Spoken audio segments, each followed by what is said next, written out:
Welcome to the Iran 1400 Project podcast, where we explore the past, present, and possible futures of Iran through informed dialogue, independent thought, and diverse voices. From historical insight to emerging narratives, we connect ideas to action in the pursuit of a more just, inclusive, and forward-looking society. Join us as we rethink Iran's trajectory, one conversation at a time.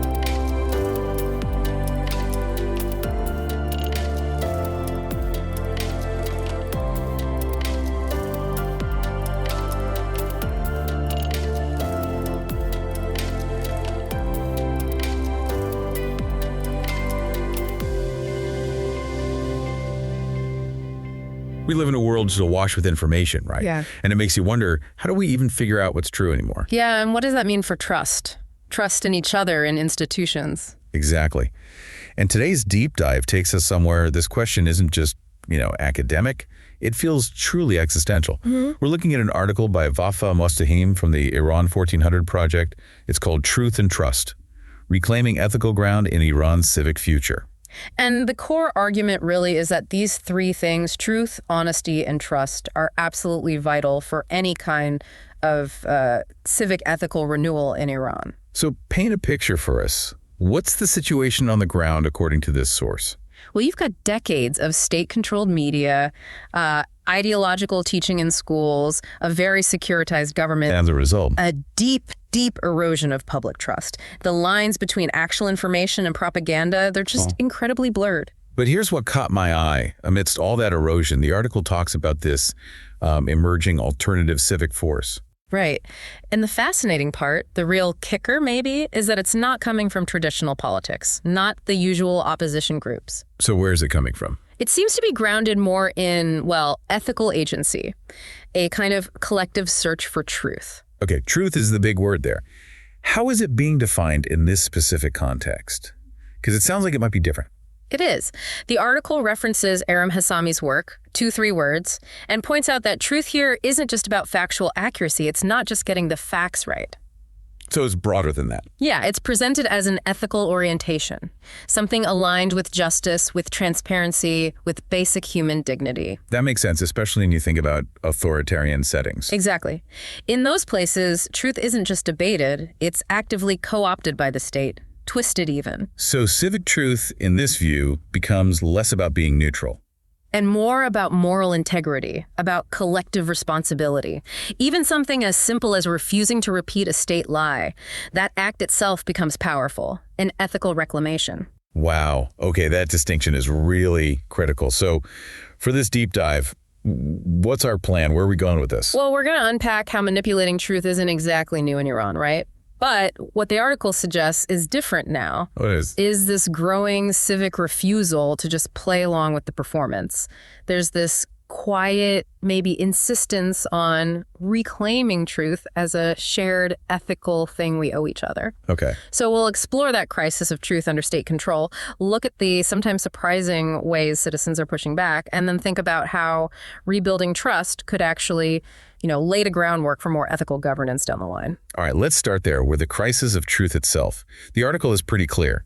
Since the 1979 revolution, controlling the narrative, controlling truth, has been seen as essential for the regime's survival. Absolutely. What does that control actually look like day to day? Well, it's a huge apparatus. Think state TV, the Islamic Republic of Iran Broadcasting, IRIB. It's basically a monopoly. Then you have the criminalization of dissent. Anything challenging the official line can be punished. It's all designed to shape how people see things and shut down other viewpoints. The article calls it narrative engineering, I believe. That's the term, yeah. And you see it everywhere. Like, national holidays often focus heavily on mourning, on martyrdom. Instead of, say, celebration or renewal. Exactly. School books, sermons, TV shows, they all push this single ideological lens. It emphasizes sacrifice, obedience, not so much critical thinking or diversity of thought. And this control, it's not just the official media, is it? It extends online too. Oh, definitely. The digital world is heavily policed. People face filtered internet, encrypted apps get banned. You hear about arrests over social media posts. So it's a double strategy almost. Control the information, but also use fear. Precisely. Information control and ideological defense. keep challenges to the state narrative from even emerging, or punish them if they do. And the article brings up this interesting concept, weaponized identity. Weaponized identity. Right. What does the author mean by that? How does that work? It's when the state constantly brings up threats, Zionism, the West, internal sedition, to create these existential enemies. To unify people against a common foe. Right. Rally support, deflect internal criticism, and even things like elections, which look democratic on the surface. The article argues they increasingly function more like rituals for the elite to show consensus rather than real public choice. You can see how all that would lead to disillusionment. Profound disillusionment. There's a survey mentioned from Gaman in 2021, an independent group finding that like 74% of literate Iranians distrust the state broadcaster, IROB. Wow, 74%. So where are people turning for information? Satellite TV, social media, diaspora platforms. These alternatives, even with their own biases, are often seen as more trustworthy, maybe because they feel more independent, more immediate. Okay, so if the official truth is manipulated and widely distrusted, what does the article say about how truth is actually viewed or maybe experienced now in Iran?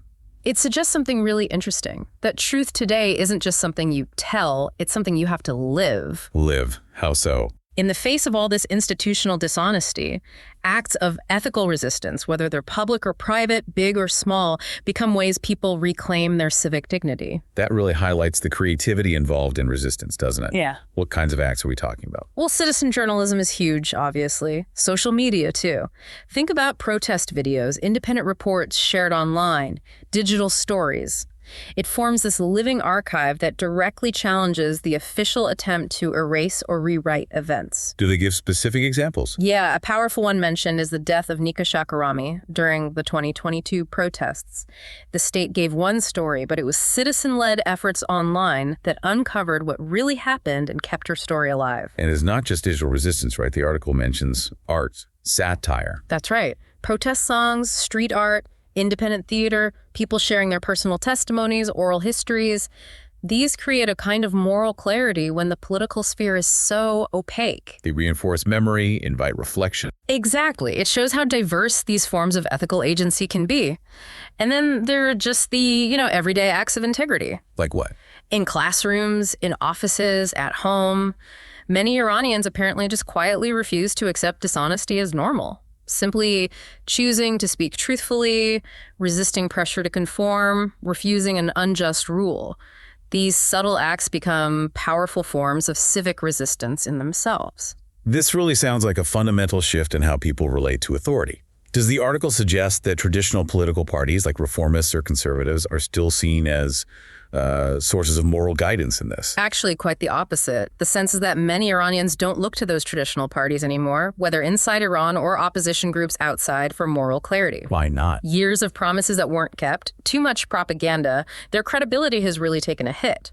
While, sure, some individuals might speak out bravely, the overall perception seems to be more about self-interest than genuine service. That's a really critical point.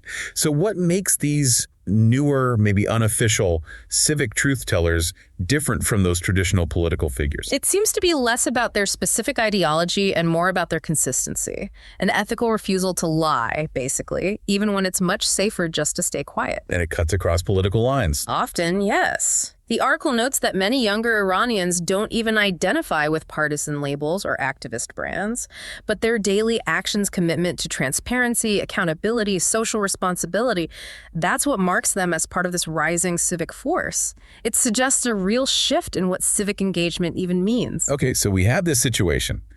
Public trust has collapsed. Institutions are seen as coercive, not protective. How on earth do you begin to rebuild from that? Right. And the article argues it takes more than just putting out counter-narratives. It requires real structural renewal. Structural renewal. What does that look like in practice, according to the source? Well, it touches on a few key areas. Education, for instance, needs to shift away from just ideological indoctrination. Towards what? Towards nurturing critical thinking, ethical reasoning, appreciating cultural pluralism. Makes sense.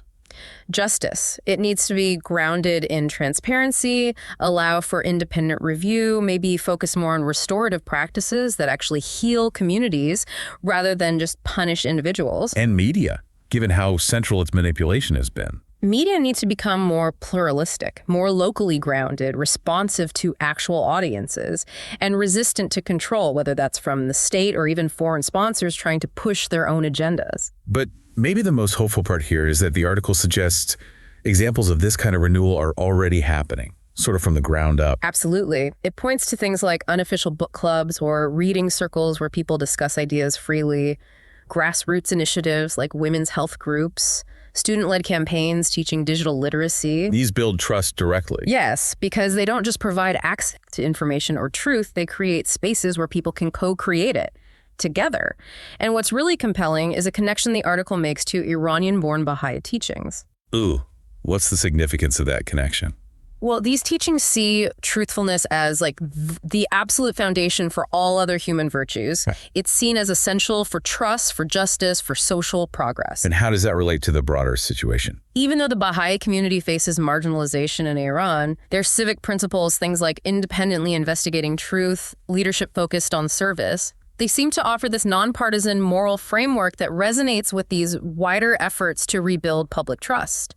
It's like an underlying ethical core that supports many of these emerging movements. So as we wrap up this deep dive, that central idea really stands out, drawing from Hassami's work.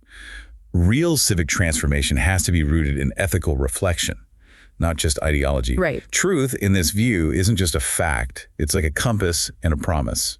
Something guiding action and binding people together. Yeah, zooming out, the deeper meaning of truth here really goes beyond just being factually correct or personally honest. It becomes this broader moral commitment to transparency, fairness, justice in public life. And the collapse of trust directly mirrors the erosion of institutions. Exactly, which means rebuilding isn't just about changing minds, it's about structural renewal. Education, justice, media, they all need reform. And the source leaves us with this thought. Iran's future, it argues, won't ultimately be built on propaganda or force alone. It has to be built on trust. And trust comes from truth. Fundamentally, yes. So as the country faces whatever transitions lie ahead, perhaps the most radical act is also the most basic. Speak honestly, listen openly, and act ethically. That is a powerful thought to end on. It makes you reflect, doesn't it? How did this fight for truth and trust in Iran connect with how we think about information integrity and what makes a just society? And what can we learn from these quiet yet incredibly powerful acts of civic resistance and reconstruction that are happening?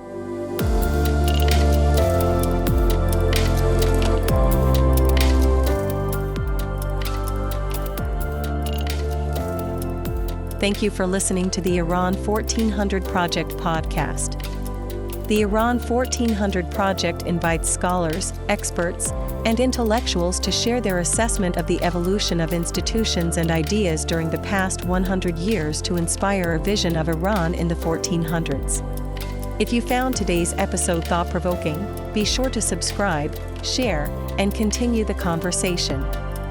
For more content and upcoming events, visit Iran1400.org.